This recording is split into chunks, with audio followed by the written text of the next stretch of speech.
You know, it's really interesting. Inspiration is never coming from one particular moment, but it's really coming from a succession of moments over time and over, I would say, a lifetime. And the inspiration for this place, for Yelo, was really coming from my own background. Growing up in Tunisia in the 70s, where AC did not exist, where people took naps because it was just too hot to work during certain hours of the day, to my business trips in Asia, and particularly in Japan, and being in the corporate world in New York, and being under constant pressure and constant stress. And I really felt that need for a refuge. My name is Nicholas Ronco. I'm the founder of Yelo, and we opened in March of 2007. An amazing opportunity we had here at Yelo is for my company to very much look at this project as 360-degree design. To look at every single experience from branding, marketing, strategy, as well as physical space. So all the decisions that we made were made across all of these disciplines. When people hear about the brand, it all comes from one point of view and is consistent from experience to experience. My name is Stefan Bublil and I'm the creative director of the Apartment Creative Agency here in New York City. So the way I came up with the color for Yelo was actually walking through the RMA Museum in New York, which is a Tibetan Buddhist museum. And I saw this book about Tibetan monks. And they were wearing these robes. There is the overcoat that's maroon and the scarf inside that is an orangey yellow. As soon as I saw the colors, I knew I wanted them for the spot. Those are colors that are universally and culturally known as meaning peace and centeredness, and that's something we wanted to affect. So as you notice, we're on 57th Street in New York City, in the heart of Midtown, and people feel bombarded by the level of noise that they see outside. As soon as they come through the door, it's a completely different story. When people come in the space, they feel this sense of peace and healing without really knowing where it came from. The second part of the story is actually quite a narrow space that we wanted to brighten up. And of course there, the yellow, per the brand, was very much needed.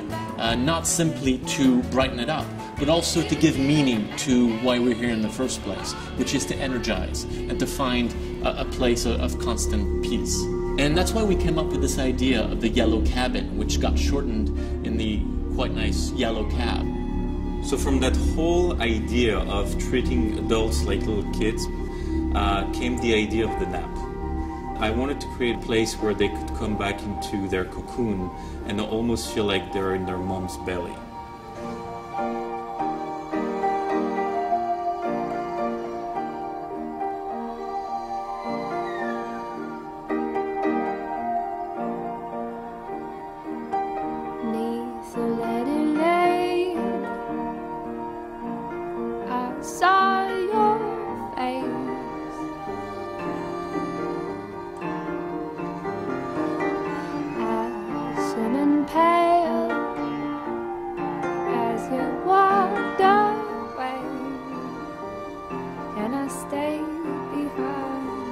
My inspiration about reflexology really came from my own experience in Japan. After a week where I was really totally exhausted, I ended up taking a half-hour reflexology, and in just 30 minutes I had felt like I was, taking a 3-week vacation. And it was a true epiphany for me. Can you recall the lurid scene, savagery? The sea beast, belly up by beast, twice as long as a 7-mast ship. They took him apart with pliers in the cold. Oh, they took him apart, and we took several days. And they took him apart, and the townspeople came and decided the way.